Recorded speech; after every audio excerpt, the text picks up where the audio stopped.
ঘরে থাকা জিনিস দিয়ে এই দারুণ স্বাদের রেসিপিকে আপনি তৈরি করতে পারবেন। খুব সহজে ফুলকো আর নরম হবে।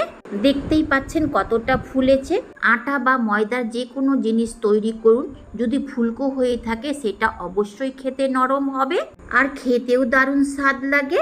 আর এইরকমই ফুলকো তৈরি করতে গেলে ডোটাকে পারফেক্টভাবে লাগাতে হবে। এইরকমই ফুলকো কুলচা করতে গেলে সাবস্ক্রাইব করুন মঞ্জু কিচেনকে। নমস্কার, মঞ্জু কিচেনে আপনাদের সকলকে স্বাগতম। এই রকম ফুলকো আলু কুলচা বানাতে গেলে পারফেক্ট ডো লাগিয়ে নিতে হবে। তার জন্য নিতে হবে ময়দা।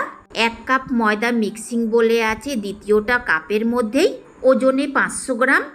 ময়দার মাঝখানে কুয়ো বানিয়ে নিতে হবে। এর মধ্যে জল রাখবো না, রাখবো টক দই 1/4 কাপ। ঠান্ডা দই ময়দাতে দেওয়া যাবে না, নর্মাল টেম্পারেচারে রাখা দই দিতে হবে।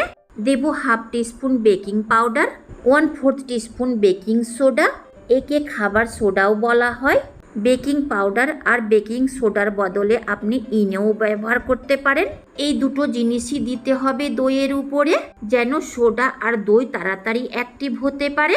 অ্যাক্টিভ হলেই ময়দার সাথে খুব ভালোভাবে মিশিয়ে দিতে হবে। দিতে হবে স্বাদ মতো নুন, আমি 1/2 টিস্পুন দিচ্ছি। 1/4 টিস্পুন বিট নুন, 1 টেবিল স্পুন চিনি পাউডার, গুঁড়ো দুধ, আমি মিষ্টি ফ্লেভারের দুধ নিয়েছি, আপনি হোয়াইটনারও নিতে পারেন। 2 টেবিল স্পুন দিলাম। ভালো করে মিশিয়ে নিতে হবে। আপনি যদি গুঁড়ো দুধ না দিতে চান তরল দুধ দিলেও হবে। ভালো করে মিশিয়ে ঝুরঝুরে করে নিতে হবে। দেব মেল্ট করে নেওয়া ঘি 2 টেবিল স্পুন, আপনি যে কোনো রিফাইন্ড অয়েলও দিতে পারেন। ভালো করে মিশিয়ে নিতে হবে। আপনি এগুলো জিনিস দেওয়ার পর বেকিং সোডা আর বেকিং পাউডার দিতে পারেন। এবার হাত দিয়ে সব কিছু ভালোভাবে মিশিয়ে নিতে হবে, যেন ময়দার মধ্যে সব কিছু ভালোভাবে মিশতে পারে। আর ঝুরঝুরে হওয়া পর্যন্ত মিশিয়ে নিতে হবে। হাত দিয়ে মুঠো করতে গেলে যেন মুঠো হতে পারে, সেই মুঠোকে ভাঙতে গেলে যেন সহজেই ঝুরঝুরিয়ে ভেঙে যায়। 2 কাপ ময়দাতে 1 কাপ জল নিয়েছি। অল্প অল্প জল দিয়ে ময়দাকে মেখে নিতে হবে। একবারে সম্পূর্ণ জল দিয়ে মাখতে গেলে ময়দা নরম হয়ে যেতে পারে, তাই অল্প অল্প জল দিয়ে চিটচিটে ডো বানিয়ে নিতে হবে, যেন ময়দাটা হাতে দেখুন ঠিক এই রকম ডো বানাতে হবে। দেখুন ময়দার ডোটা হাতে কেমন চিটচিটে ভাবে লেগে যাচ্ছে। ডোয়ের এই চিটচিটে ভাবটা কমাতে গেলে দিতে হবে 1 টিস্পুন ঘি। আর ভালো করে থেসে থেসে মাখতে গেলে চিটচিটে ভাবটা কমে যাবে। মিক্সিং বলে ডোকে মাখতে একটু অসুবিধে হচ্ছিল, তাই স্টিলের গামলাতে নিয়ে একদমই সফট ডো বানিয়ে ভেজা কাপড় দিয়ে ঢাকা দিয়ে ডোকে রেস্টে রাখতে হবে। 30 মিনিটের পর ডোয়ের ভেজা কাপড়টা সরিয়ে আবার থেকে ডোকে থেসে থেসে মেখে নিতে হবে, যেন আরেকটু সফট হয়ে যায়। আমি ময়দার ডোটাকে খুব একটা শক্ত বা খুব একটা নরম করিনি, যেরকম আটা মাখি সেই রকমই ডো বানিয়ে নিয়েছি। বড় ডো থেকে লেচি কেটে নিতে হবে। আপনি যে সাইজে কুলচা তৈরি করবেন সেই সাইজেই ডো কেটে নেবেন। সম্পূর্ণ লেচি কেটে গোল গোল করে ভেজা কাপড় দিয়ে ঢাকা দিয়ে রাখবো, যেন ডোগুলো শুকিয়ে না যায়। আপনি ডোয়ের গায়ে অল্প করে তেল লাগিয়েও রাখতে পারেন। কুলচা তৈরি করার জন্য নিয়েছি সেদ্ধ আলুকে ম্যাশ করে। খেয়াল রাখতে হবে ম্যাশ করা আলু যেন চিটচিটে না হয়। ম্যাশ করা আলু যদি চিটচিটে হয়ে থাকে কুলচাকে বেলার সময় ময়দার ডোটা ফেটে যেতে পারে, তাই ম্যাশ করা আলু শুকনো শুকনো হলে ভালো। দেব ভাজা মশলা। এই মশলাতে জিরা, ধনিয়া, গোলমরিচ, লঙ্কাকে ভেজে নিয়ে পাউডার করে দিচ্ছি। দেব 1/4 টিস্পুন বিট নুন, দেব কুচনো ধনে পাতা। অল্প পরিমাণে বাছিয়ে নিতে হবে পরে ব্যবহার করার জন্য। দিতে হবে গ্রেট করা আদা, আমি 1 ইঞ্চি আদাকে গ্রেট করে নিয়ে দিচ্ছি। দিতে হবে কুচিয়ে নেওয়া কাঁচা লঙ্কা, 1/2 টিস্পুন মতো গোলমরিচ পাউডার, 1/2 টিস্পুন চাট মশলা। এর জায়গাতে অল্প পরিমাণে আমচুর পাউডারও দিতে পারেন। দেব 1/4 টিস্পুন সাদা নুন, আমি আগেও 1/4 টিস্পুন বিট নুন দিয়েছি। নুনের পরিমাণটা আপনারা নিজের স্বাদ মতো দিলেই ভালো। খুব ভালো করে মিশিয়ে নিতে হবে। আপনি এর মধ্যে কুচনো পেঁয়াজও দিতে পারেন। 10 মিনিট পর ভেজা কাপড়টা সরিয়ে একটা ডো হাতে নিতে হবে। দেখুন ডোটা আরেকটু ফুলে গেছে। ডোকে বাটির শেপে বানাতে গেলে নিতে হবে শুকনো ময়দা। অল্প পরিমাণে ময়দাকে চাকতির উপরে ছিটিয়ে দিতে হবে। সেই শুকনো ময়দাকে ডোয়ের গায়ে লাগিয়ে একটা ছোট্ট বাটি তৈরি করে নিতে হবে।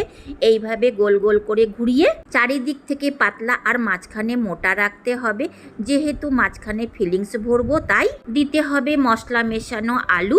চামচ দিয়ে চেপে চেপে ময়দার বাটিতে আলুকে সেট করে দিয়ে এইভাবে হাতে ঘুরিয়ে ঘুরিয়ে ডোয়ের মুখটা বন্ধ করে দিতে হবে। শেষে অল্প পরিমাণের ময়দাটাকে গোল করে পেঁচিয়ে চেপে দিতে হবে যেন বেলার সময় ফেটে না যায়। ডোকে চাকতির উপরে শুকনো ময়দার উপরে রেখে হাত দিয়ে চেপে চেপে কিছুটা বড় করে নিতে হবে। খুব বেশি প্রেস দিয়ে চাপা দিতে গেলে ডোটা ফেটে যেতে পারে, তাই হালকা হাতে চাপা দিয়ে কিছুটা বড় করে নিয়ে বেলনা দিয়ে বেলে নিতে হবে। হালকা হাতে চারিদিক থেকে ঘুরিয়ে ঘুরিয়ে বেলতে হবে আর উল্টে পাল্টে দু সাইড থেকেই বেলে নিতে হবে যেন দু সাইডেরই ময়দার লেয়ারটা বেশি মোটা না থাকে। বেলে নেওয়া ডোয়ের গায়ে দিতে হবে কালো তিল আর ভাজা মশলা, এটা পুরোপুরি অপশনাল। তার উপর থেকে দিতে হবে কুচনো ধনেপাতা। ধাবা বা রেস্টুরেন্টের এইরকমই আলু কুলচা হয়ে থাকে।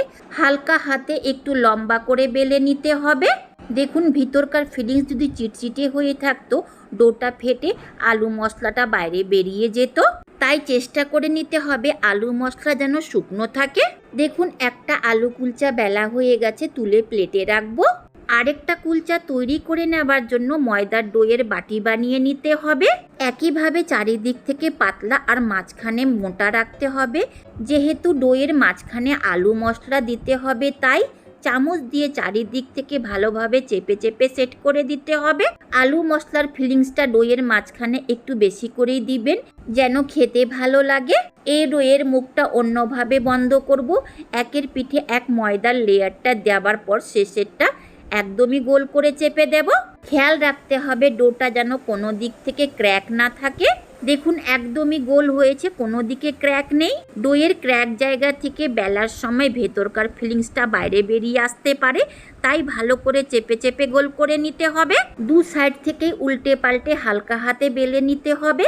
দিতে হবে উপর থেকে ভাজা মশলা আর কালো তিল, তার ওপর থেকে কুচনো ধনেপাতা ছড়িয়ে দিয়ে হালকা হাতে বেলে নিতে হবে।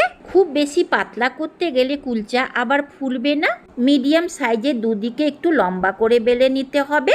সেকে নেওয়ার জন্য ফ্রাই প্যানকে বসাতে হবে ওভেনের ওপর। ফ্রাই প্যানটা গরম হলেই দিতে হবে অল্প পরিমাণে জল।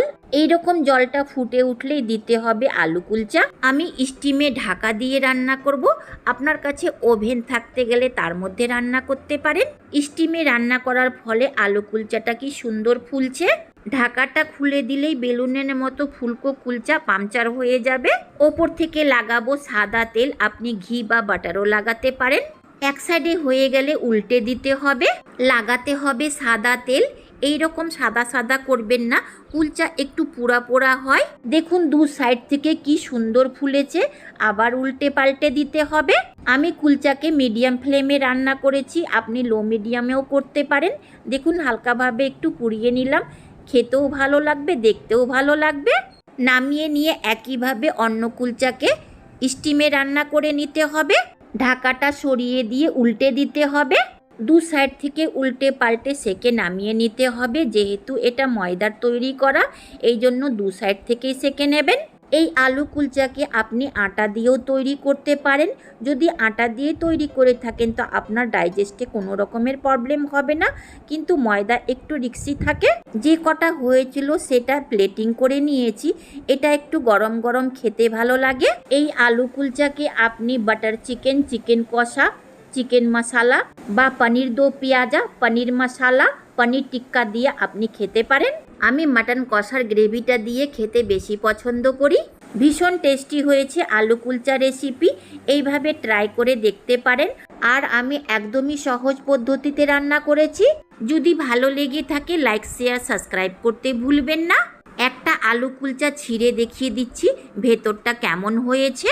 দেখবেন ভিতরকার দেওয়া আলুর ফিলিংসটা কুলচার চারিদিকে গেছে আর দুদিকের পাটটাও খুব একটা মোটা নেই।